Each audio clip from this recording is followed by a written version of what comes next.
Section 9.6b is about solving equations with perfect squares. So over here you notice I have an equation this time. It's already equal to 0, which is a good thing because that's our first step in solving an equation. Now I'm looking at this trinomial and I notice that it might be a perfect square trinomial because 4x squared comes from a 2x, 81 comes from a 9. I'm looking at the pattern now to see if it's a perfect square trinomial. And then the middle, is it 2 times 2x times 9? 18 times 2 is 36. Yes, it is. So I can factor this trinomial as 2x plus 9 squared equals 0. Saves me a lot of work from having to do the diamond simply because I noticed that it was a perfect square. Now, what does 2x plus 9 squared really mean? It means 2x plus 9 times itself. So rewriting it like this so we can use the zero product property. Zero product property says I'm going to set each one of these factors equal to 0 and then solve. Now because they're the same, I only have to solve one of them. I'll subtract 9, get 2x equals negative 9, and then divide both sides by 2. So I'll end up with x equals 9 halves, or negative 9 halves. And because it's the same for this one, I really only have one solution. Now it's at this point I want to show you another key concept. We've been talking in this chapter all about the zero product property, and that's a great way to solve equations, especially when they're equal to 0. But there's other ways to solve them too, and this square root property is one, and it's useful right now since we learned how to do perfect squares.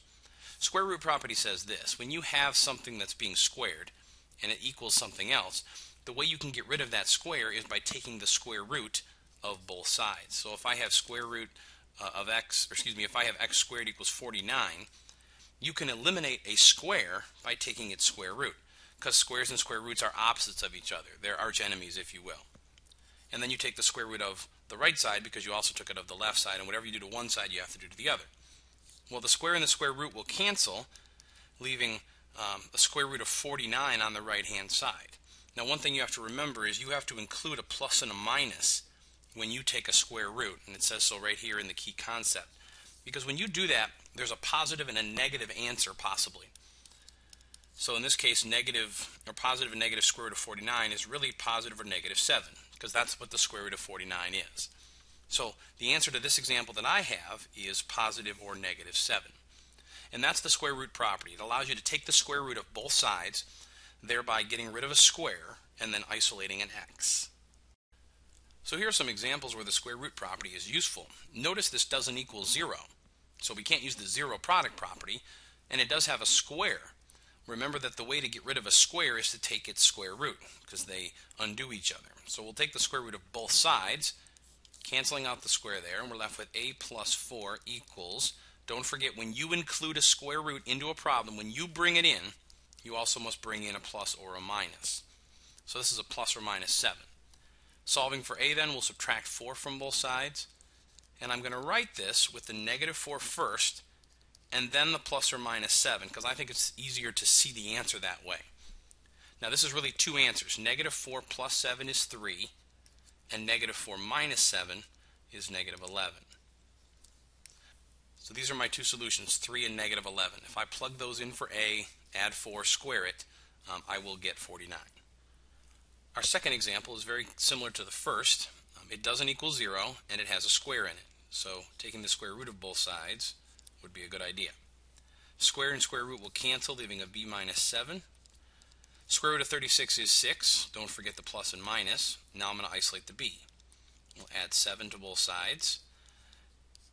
And I like to write it with the 7 first and then plus or minus 6 because it's a lot easier to find the two solutions. 13 for 7 plus 6 and 1 for 7 minus 6. In these examples you notice there are trinomials that do not equal 0. And in this case you might look at the square and think, oh, take the square root, but you cannot take the square root of one term in the trinomial. You can't do that. You have to take the square root of the whole side. So this is only going to work if this trinomial factors as a perfect square trinomial, and let's see if it does. First term is a y squared, last term is a 2 squared. Is the middle term 2 times y times 2?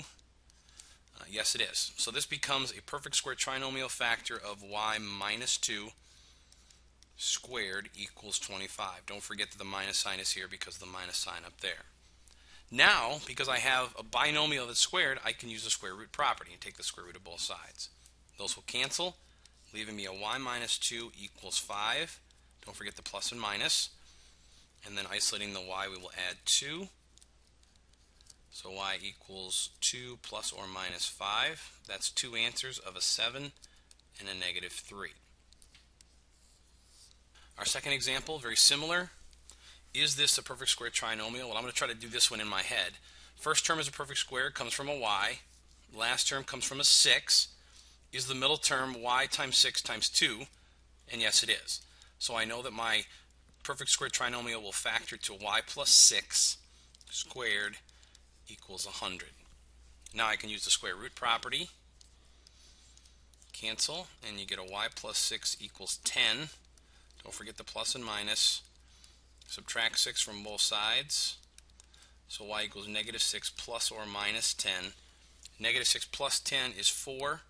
Negative 6 minus 10 is negative 16. So you can really see the potential work that's saved if you can recognize perfect square trinomials and factor them, and then if you can use the square root property. There's just a lot of work you can save by doing that.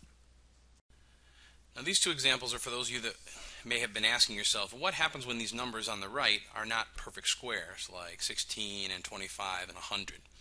So we'll look at some examples of that. We're still going to use the square root property because that cancels with the square, leaving an x minus 3 equals, but all we can do on the right is make this plus or minus the square root of 5, because the square root of 5 is not a perfect whole number, it's a decimal. So we're just going to leave it as the square root of 5, and then we'll add 3 to both sides, and we'll write our answer as 3 plus or minus the square root of 5. Now this is a fine answer, and that's acceptable, and that's how we'll leave our answers.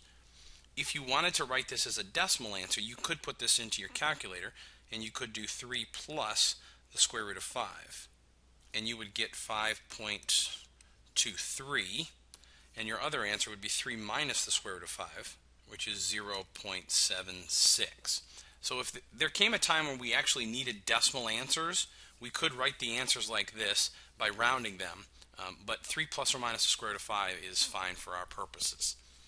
Second example here, take the square root of both sides, canceling that, we get x plus 9 equals plus or minus the square root of 8. Subtract 9 from both sides,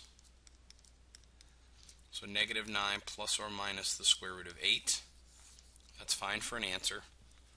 If you plug it into your calculator, you get these two decimal numbers.